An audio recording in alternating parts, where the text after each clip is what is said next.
Assalamualaikum warahmatullahi wabarakatuh. Perkenalkan, nama saya Dimas Wahyu Ramadhani, mahasiswa aktif Universitas Islam Madura, Prodi Teknik Informatika Angkatan 22. Di sini saya akan menjelaskan salah satu materi interior routing, yaitu Border Gateway Protocol. Namun sebelum menjelaskan tentang Border Gateway Protocol, di sini saya akan memaparkan sedikit materi, yaitu tentang routing protokol. Protokol routing adalah aturan yang mempertukarkan informasi routing dan nantinya akan membentuk tabel routing.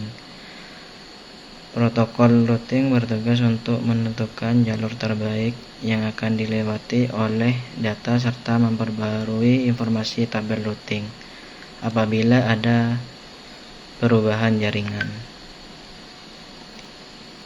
Selanjutnya saya akan menjelaskan pengertian dari BGP.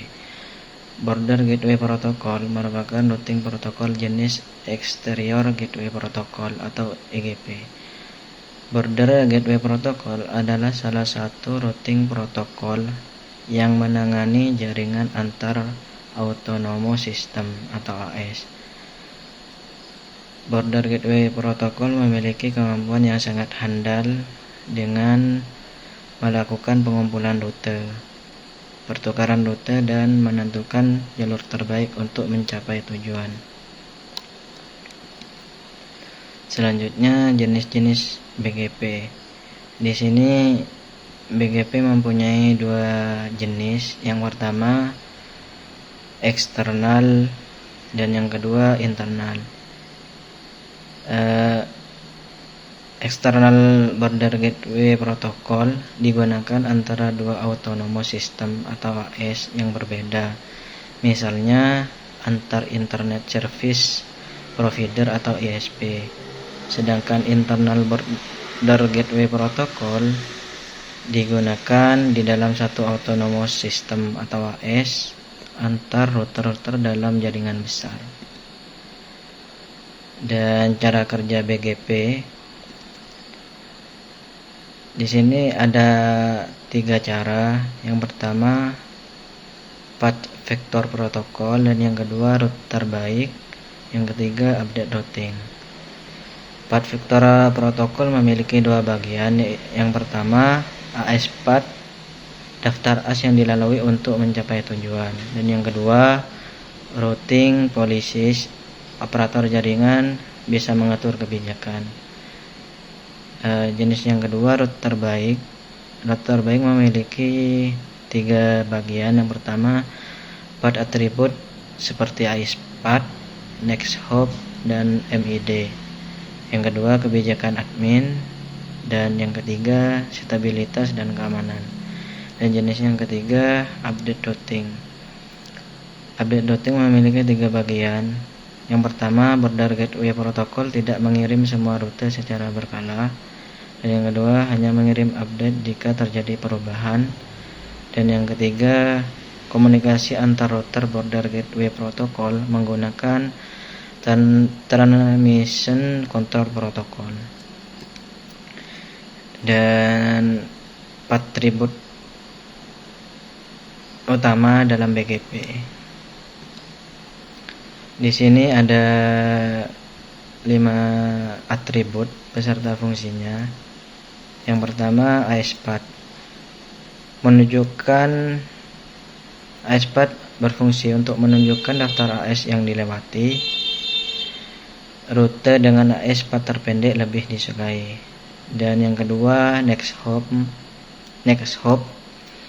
berfungsi untuk menunjukkan rute tujuan selanjutnya. Dan yang ketiga lokal preferensi berfungsi untuk menentukan preferensi jalur dalam satu AS. Dan yang keempat MED atau multi exit discriminator berfungsi untuk menyarankan jalur masuk ke AS tertentu. Dan yang terakhir origin berfungsi untuk menunjukkan asal mula dari rute, apakah dari IGP, EGP atau tidak diketahui. Dan selanjutnya fitur-fitur utama BGP. Di sini ada 5 fitur. Yang pertama, Path Vector Protocol berfungsi menyimpan informasi jalur AS-PATH untuk setiap rute yang dikirim.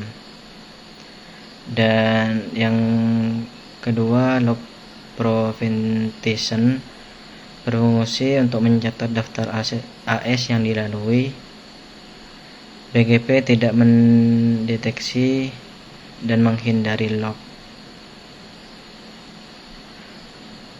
Dan yang ketiga, scalability atau skalibilitas tinggi, berfungsi untuk menangani ribuan rute sehingga cocok digunakan pada jaringan berskala besar seperti internet global.